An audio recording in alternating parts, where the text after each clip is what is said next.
I haven't been involved at all with the film. I mean, I've spoken to Peter a lot, but it didn't need my input at all. I mean, I was there, and that was it, really. I had a great time.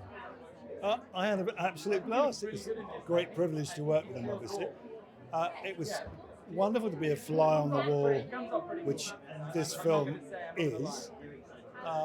And I thought at the time that possibly the album should be the fly on the wall. And my version of the album, which I did at the time, is exactly that. And it's finally 50 years later seeing the light of day.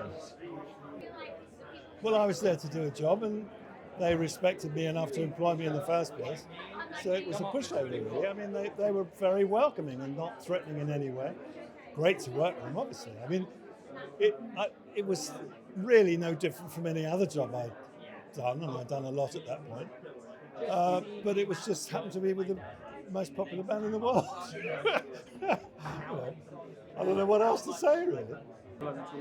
Not really, no. Listen, it was 50 years ago. So I have an overriding memory. I haven't seen the film. I've only seen bits. I've seen the odd clip that Peter sent me. So I'll get reminded of a lot of stuff, actually. I can't answer that. I haven't got a clue. I'm here because I'm involved. But I mean, I don't know if I'd have been here otherwise. Well, they were the most extraordinary phenomenon. They started out making really popular records that were very well made, and they ended up doing a Sgt. Pepper, which completely turned record production on its head. They sort of rewrote the book. There were other bands, the Beach Boys, Brian Wilson, who sort of were on a parallel, I suppose. But they were really, really extraordinary, and the combination of the sound of their voices was without any question the key to their success, and that's the case with lots of bands, but certainly in their case. Their voices were all completely different to each other, and so the blend of them was quite remarkable.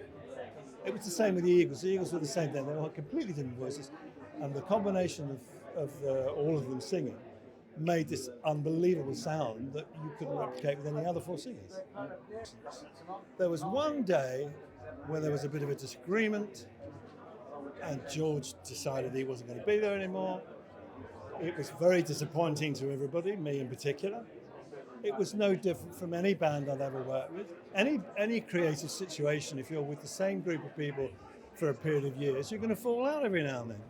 I mean, it happens in relationships, marriages, it happens in the office with people. People fall out. And it's accentuated by the fact that it was a creative situation, I suppose. And triply accentuated because it was the Beatles. But in fact, I've seen that happen loads of times with lots of different artists I've worked with. And fortunately, they made it up and they carried on where they left off.